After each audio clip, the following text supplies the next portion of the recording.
Hey, how's it going? Welcome to J&J's Maintenance and More.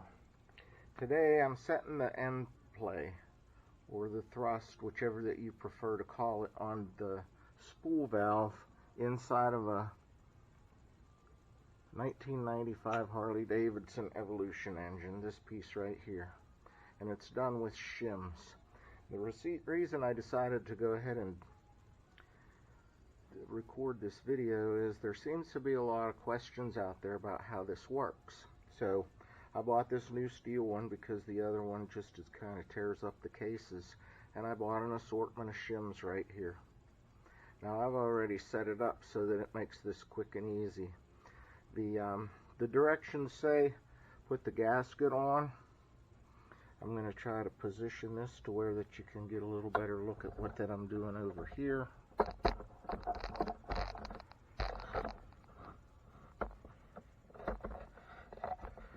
So what it'll say to do in the directions to set this end play, which the end play specifications are 1/1000th to 15/1000th of an inch.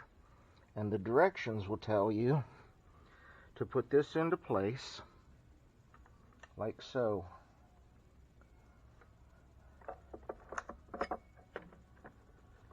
And then it will tell you to put the gasket in place. Here's the gasket. The gasket's here. I have it on there. Then it will tell you to put a straight edge across it. So I put a straight edge across it, make sure there's nothing else interfering with it. And then it'll tell you to take a feeler blade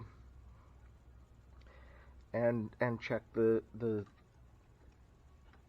end play in here, the gap, with the gasket in place. That's the important part, with the gasket in place. I've done that, and I get about 10/1000ths of an inch, 10.5 thousandths of an inch. This is the best fitting one that I can find. Now, what you got to remember when you're doing this is the directions will also tell you for the end play to subtract 6/1000ths of an inch off of what you've got on your feeler blade. So this says 10. When I tighten it down, it should collapse about 6/1000ths of an inch, give me about 4/1000ths of an inch end play on this. I call it a spool valve, but it's really a breather, camshaft chest breather valve. And it's timed to the camshaft as well, which we'll go into some of that detail later on down the road. But right now, the important part is put this in, find the spacer that you need, and get the feeler blade in there. And it took me a little while. I kind of had this pre-set up. So I got this shim, I got 10/1000th.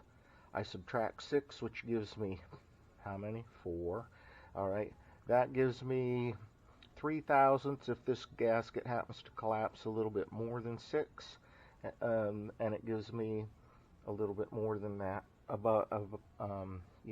if it doesn't collapse quite that much. I'm like, because you're allowed 1/1000th to 15/1000ths of an inch by the book.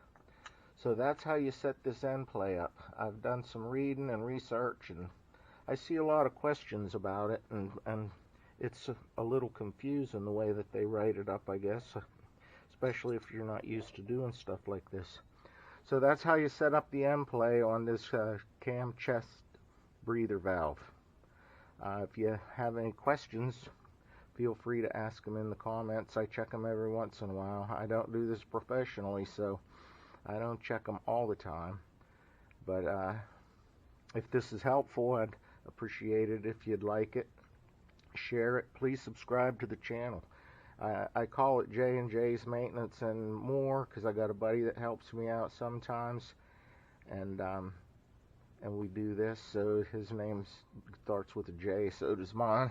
So we do just about anything. I've got engine overhauls, I've got brake work, truck work, car work, hunting, shooting.